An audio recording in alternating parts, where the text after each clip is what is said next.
ధైర్యముతో కృపాసనమునొద్దకు చేరుదుము. హెబ్రీ 4:16. అధైర్యపడకూడదు. నీ భక్తి నీకు ధైర్యం పుట్టిస్తుంది.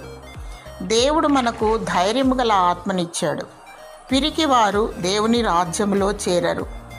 దేవుని సన్నిధిలో సమయము గడిపినప్పుడు, దేవుడిని ఆత్మతోనూ సత్యముతోనూ ఆరాధించినప్పుడు ధైర్యము చేకూరుస్తాడు. ప్రతిరోజు ప్రభువైన యేసుక్రీస్తుతో సహవాసము చేయాలి.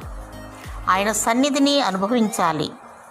అనేకుల కొరకు, సమస్త భూప్రజల కొరకు, గొప్పవారి కొరకు, అనారోగ్యుల కొరకు, శత్రువుల కొరకు, సొంతవారి కొరకు ప్రార్థన విజ్ఞాపన చేయాలి. మానక దేవుని కృపాసనమునొద్దకు చేరాలి. దేవుని యందు వర్ధిల్లుటకు కృప వెంబడి కృప పొందుకోవాలి. ఏ సమస్య, కష్టము, నష్టము వచ్చినా దేవుని స్తుతించు, గంతులు వేయాలి. నీ దేవుడు సమస్తము చేయుటకు సమర్థుడు.